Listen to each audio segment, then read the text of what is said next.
Welcome to the Global Hemophilia Report, a podcast where science and storytelling drive change.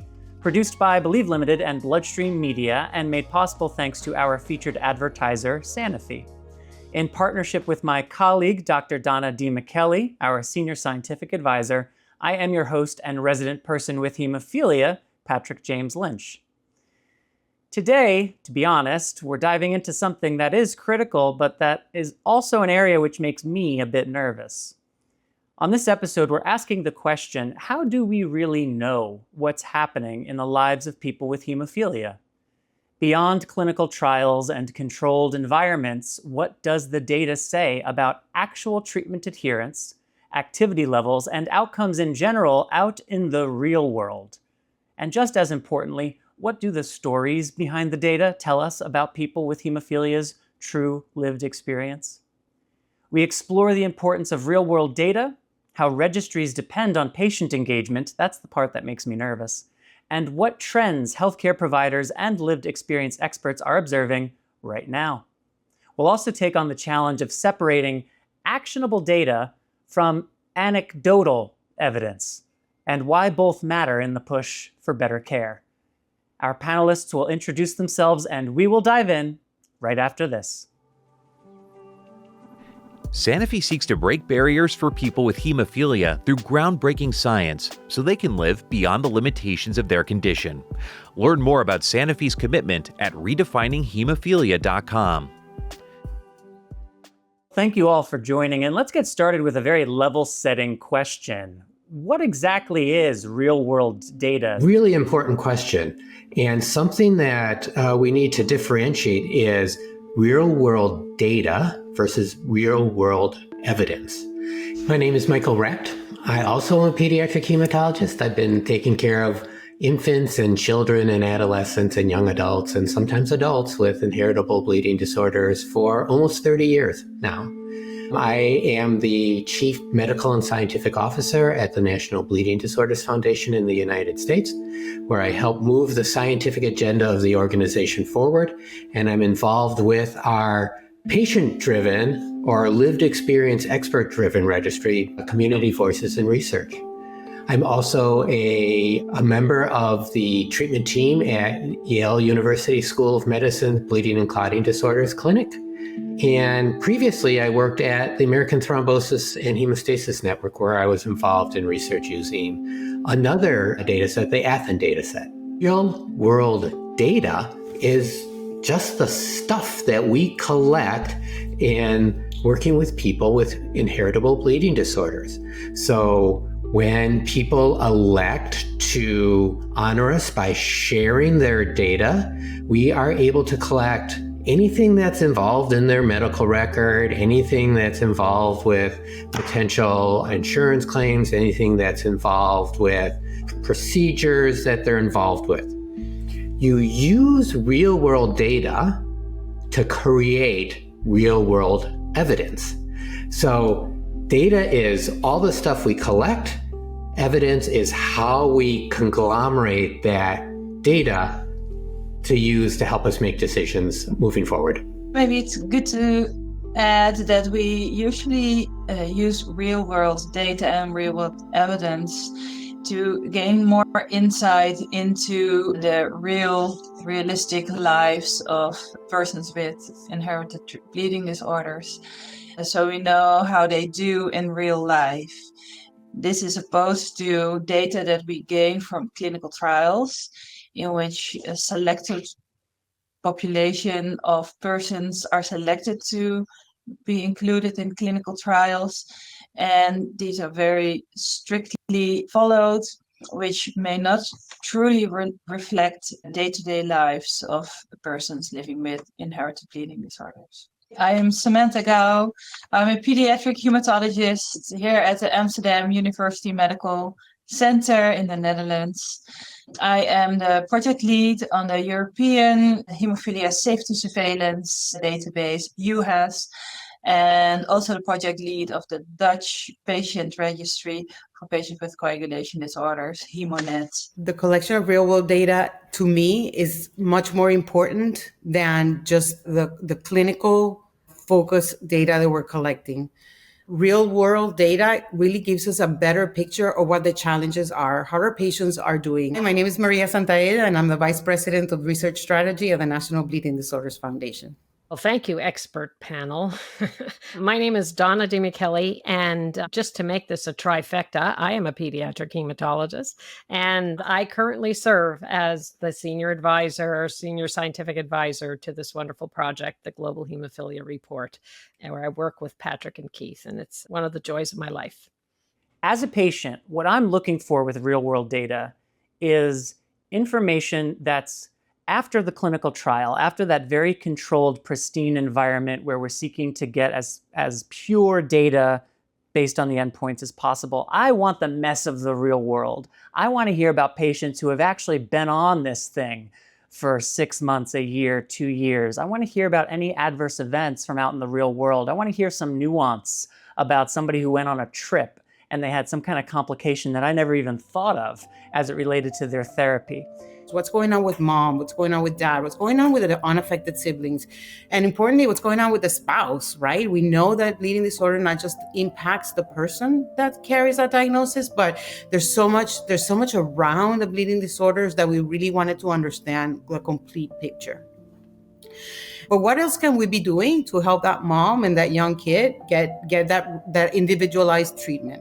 We need to understand much more about that experience. We need to understand what the challenges are. We need to understand what's working and what's not working. Where are those gaps in real life? That's the stuff that's going to help me in the context of shared decision-making know how confident I am with the leap of faith, right? Because it's always a leap of faith starting a new therapy, no matter the data. But the more real-world, and I'll use the word evidence, Mike, that exists to support that this is something safe, effective, and better than what I'm currently doing, then I'm ready to make a change. So that's what I'm looking for as a patient. But Mike, as a provider, what are you looking for in real-world data or evidence?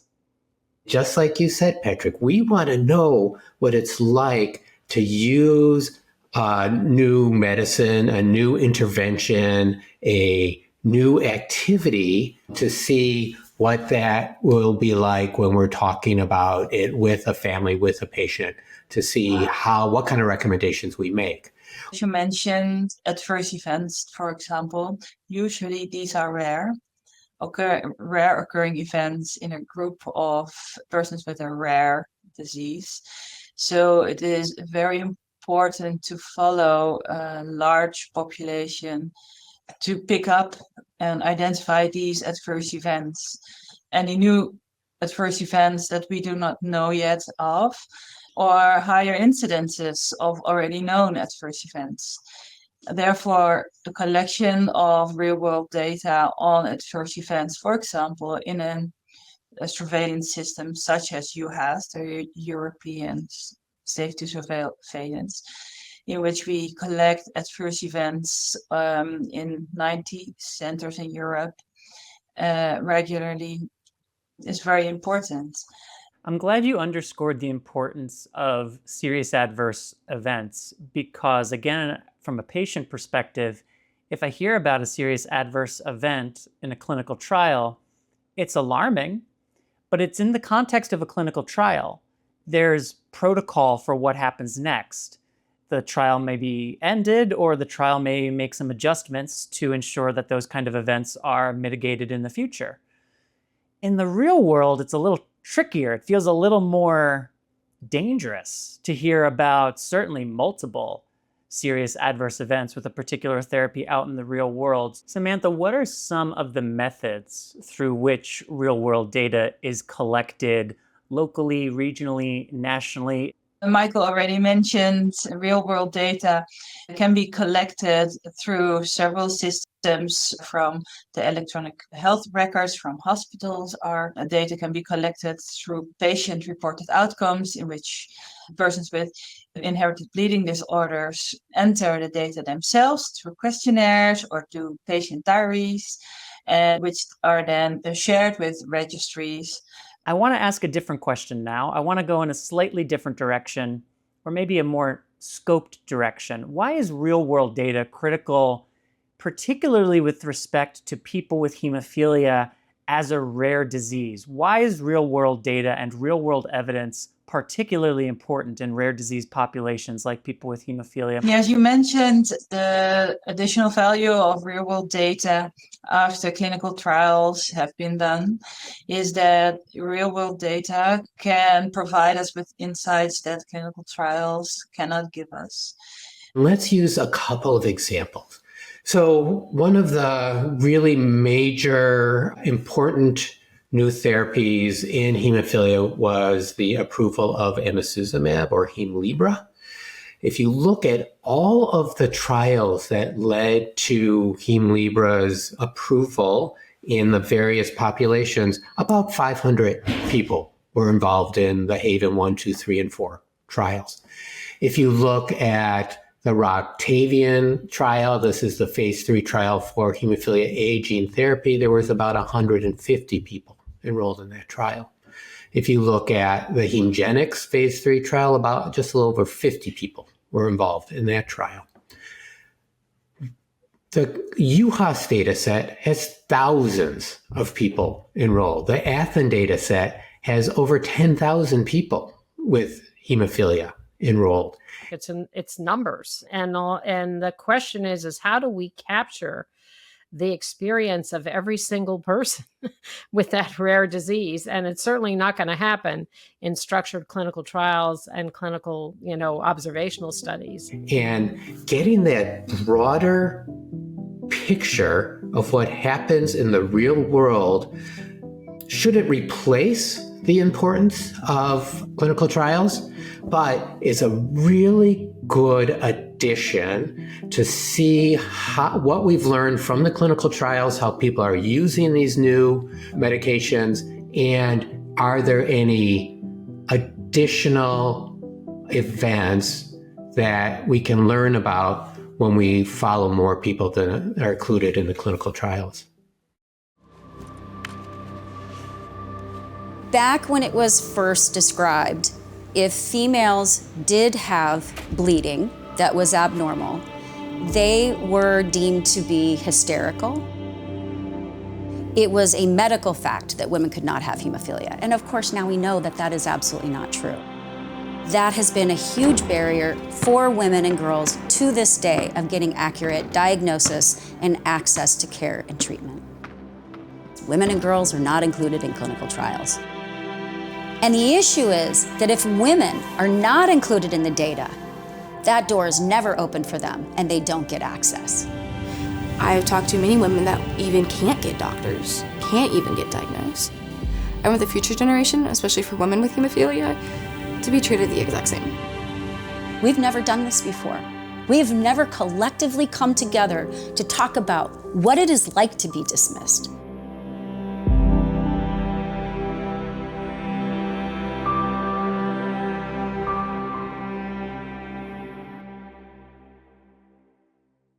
One of the things that Mike said right at the beginning was there's the collection of real-world data, and then there's the transformation of real-world data into real-world evidence, right? That's usable, either in clinical practice or as maybe the basis of another clinical study where that observation is studied more rigorously. But to me, there seem to be challenges in collecting the real-world data in a way that is analyzable and interpretable and allows you to say, this is an important observation that needs to be communicated to the community. So I guess what I'd like, and I know, Samantha, you've had a tremendous amount of experience with this type of data collection. So I wanted to ask your particular experience with the challenges of real world data in that regard and translating it into evidence that's usable. For clinical trials and randomized controlled trials, things are strictly controlled. And if you try to compare, for example, two different therapies or the presence of a characteristic or not, the two groups should be comparable to be able to analyze whether a difference you see in the two groups is attributable to your parameter that you want to investigate, and that it's not confounded, like influenced by any other reason. If the two groups are not comparable, it is difficult to, for example, compare two treatments and attribute this difference to a difference in a current treatment. And so, in other words, there are inherent biases, right, in the collection of real world data. So there are several potential inherent biases to real world evidence. So one is confounding, which I discussed now, but the second one is that you always try to involve all patients, all persons with inherited bleeding disorders, and not only capture a small group of them, young people, older people, persons who are more digitally proficient. So I think this is very important to try to make collection of real world data as accessible as possible, as easy as possible for all persons, regardless of their background, that they are able to use that, and to avoid selection bias. Because the United States is who the United States is, there are some people that are just not going to want to allow to have their data collected. So just off the bat, there are some people who mistrust us as treatment centers, who mistrust the government, who mistrust the ability to keep their data safe, and we're not going to be able to collect data on that. And another one of the biases is information bias, which means that there may be missing data. In real world data collection, sometimes we're just relying on people putting their data in, and we don't know if what they're putting in is true or not. For example, if someone using a new therapy, which is able to prevent bleeds, so maybe only 1 or 2 bleeds in several years occurs, and this person forgets to include these bleeding in their diary. So the missing data and the novel treatment might give the idea that the bleeding rate is maybe 0 or very low. So it is very important to try to avoid missing data as much as possible. Because this is real world data, we aren't necessarily forcing either individuals or treatment center staff to collect and record the exact same data for every single person, exact same piece of data for every single person. So working around the fact that you might have partial data on lots and lots of people as opposed to perfect data on a smaller group of people is always important in figuring out how you can generalize results from real-world evidence gathering. I'm so glad you brought up the topic of reliability. That's where I wanted to go next. Let me give you a really good example. I just worked with a graduate student at the University of Michigan who was graduating with her master's degree in genetic counseling. And she wanted to do a project that would assess the educational needs of people with hemophilia considering hemophilia gene therapy. And one of the questions she asked was, have you received hemophilia gene therapy? Now, we distributed this questionnaire widely through all of National Bleeding Disorders Foundation's avenues, social media, our website, the newsletter that goes out. We distributed to chapters so chapters could send it out. And we ended up with close to a couple hundred of people who answered. So a pretty good sample. Almost a third of the people said they got gene therapy. So how do you interpret that data? We know that cannot be true. What do you make of that? I wouldn't say it's concerning. I think it's eye-opening. I think it didn't invalidate any of the results we had of this study. It just stressed the importance of the primary aim of figuring out what kind of educational needs are for people who are considering gene therapy. And the answer is lots of education. Mike, you made the point earlier, there are some people in the United States, and Samantha, I'll extrapolate that I think this is true everywhere, that there are certain people who just have a certain mindset they're not interested in sharing their data. They don't trust the powers that be. How do we encourage people to participate? What have you learned motivates people to participate versus does not? I talked a lot with the patient organization, and in general, people always tell me the same thing. They obviously like me a lot, but they wouldn't do it for me. They wouldn't do it for the other doctors. They would do it for the hemophilia nurse. They know her for a long time.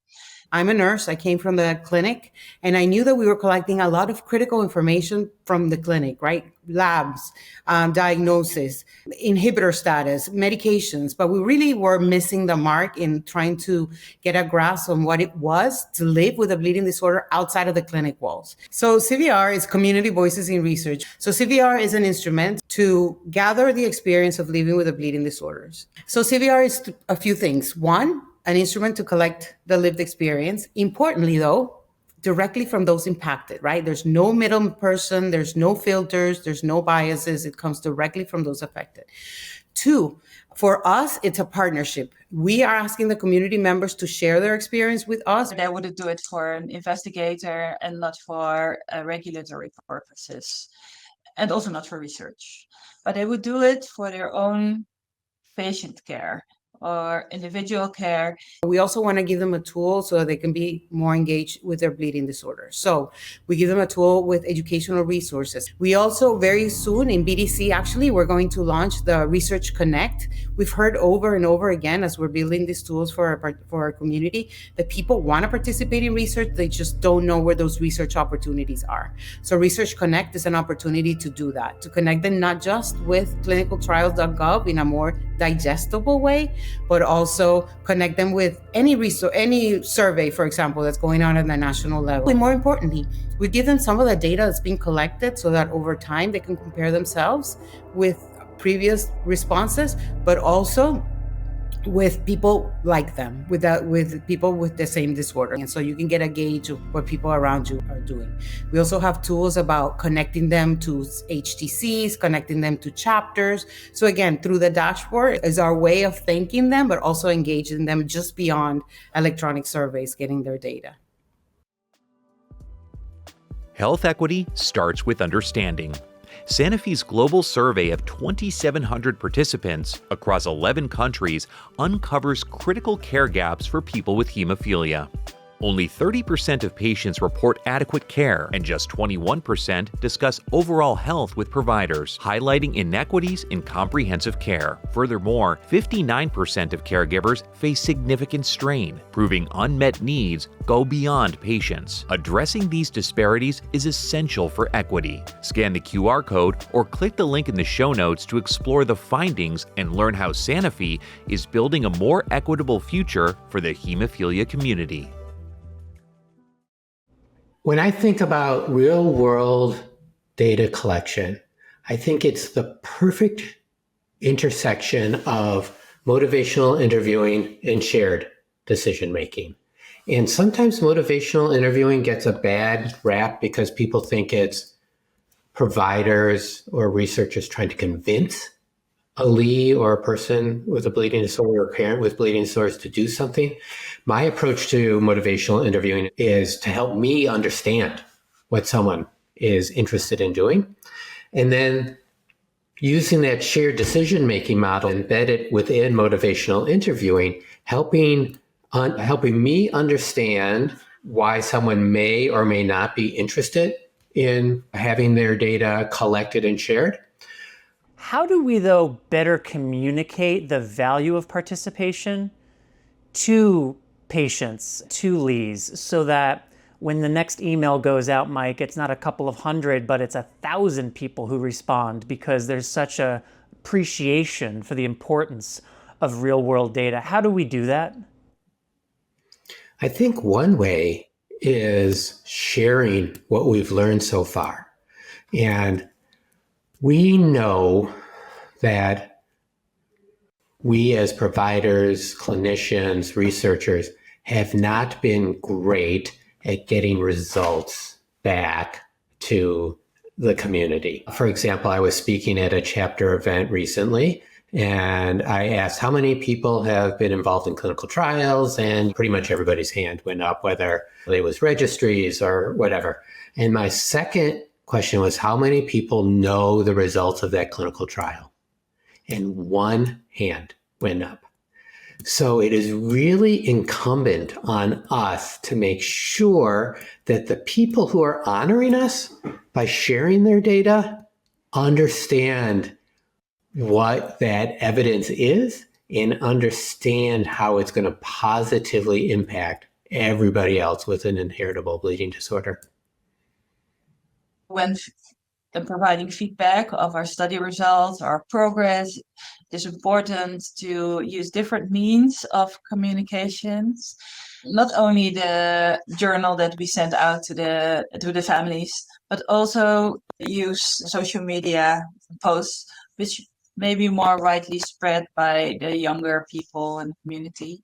And we currently use infographics more, which may be more appealing than a piece of 1,000 words to read, because it should be appealing and understandable. What are the challenges that relate to preserving data privacy, which is paramount, without sacrificing data quality as it relates to real-world data collection? Data privacy and data safety is probably the most important thing that we deal with when we're talking about these real-world registries. We have to ensure that the data people share with us remains safe, that it cannot be hacked, and that people feel confident that when they share their data, it is only going to be used for the purposes that we say it's going to be used for.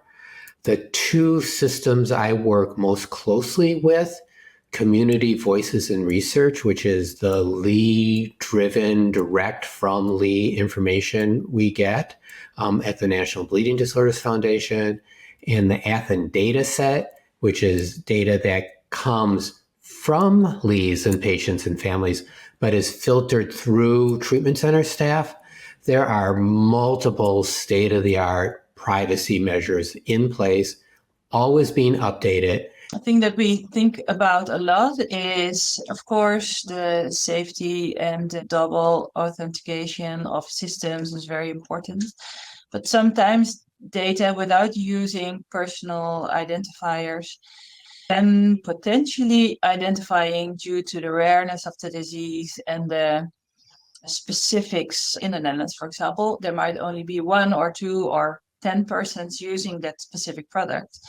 And if the age or the type of diagnosis is shared in a report, then this person might be identifiable for some persons because of the combination of details. And what I can say is there has never been any inkling that there's been a data hack in any of those systems. So I'm curious, how do we determine when we hear stories from Lees and stories from physicians about their experience with their patients, how do we determine which stories are emblematic of a larger trend and deserve a certain amount of consideration versus which stories are obviously true for that individual, but not necessarily as a piece of data particularly meaningful against the population size writ large? How do we make those kind of characterizations and determinations? In medicine, we've been doing this for a very long time. You know, unusual cases are reported, and someone hopefully who has a similar unusual case will then report, and then we begin to start having a series of events that then need to be investigated further. So there's incredible importance in my mind to storytelling. What I would say is anecdotes are incredibly important, and anecdotes are data, but anecdotes aren't evidence. So we have to be able to think about how each person responds to an intervention, a procedure, playing sports, whatever it is we want to think about, hear what they have to say, but then frame their specific lived experience to the greater population in general. And If I were to have a teenager come in and say, I want to play soccer, which football in Europe, soccer in the United States. And we would talk about all the pros and cons of that. And maybe the mom would say, I heard about the risk of head injury. So what are we going to do about that? Because I know one kid who hit his head against another kid's head and had an intracranial hemorrhage. And we would talk about that specifically. That's a really important question to discuss. But then we would also say, in the big picture, this is the evidence that we have about the safety of playing soccer. Do you believe that there is growing importance for the collection of real-world data as opposed to structured studies? Up until recently, I think that, at least from the regulatory standpoint, there was a feeling that real-world evidence may be an adjunct to the data that was being created through traditional clinical trials. I think with the change in the leadership of the FDA in the United States, particularly at the Center for Biologics Evaluation and Research, which is called CBER, we may be needing to rethink what they will accept as evidence anymore. The new leader of CBER published an article in the New England Journal of Medicine recently, essentially saying that, at least for the COVID vaccines, that real randomized clinical trials are going to be required for specific populations in order for the COVID vaccine to get approved for these populations when they've been used in the population and shown to be safe and effective with real world evidence. I think in the United States, at least, that question is in flux, and we're going to have to see where the FDA goes with that.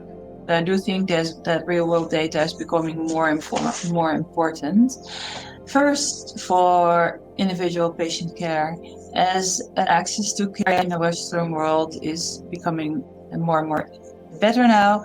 It is better to personalize treatment by focusing on important health outcomes that are important for persons, and the resources that we have are well spent. And we can learn a lot in our hospitals from these real world data. Well, I want to say thank you for this robust discussion. There are certainly areas of real-world data collection that we only skimmed the surface of, which is always the case here on the Global Hemophilia Report. But the importance of that process by which data becomes evidence, the importance of collecting real-world data as a rare disease population, and the growing importance of real-world data collection as we move forward in research, generally speaking, are just three of the big takeaways that I have from this discussion. I'll also highlight the idea that both numbers and narratives matter. The data gives us a framework, but the lived experiences behind that data help bring it to life.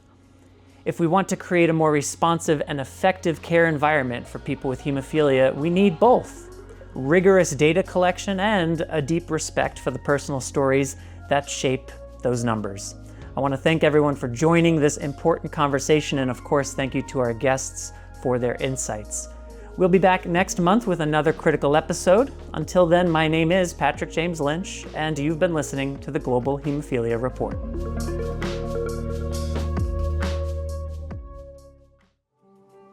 Sanofi is committed to bringing new perspectives and bold innovations to the global hemophilia community. Learn more about how Sanofi is committed to breaking barriers and supporting the community at redefininghemophilia.com.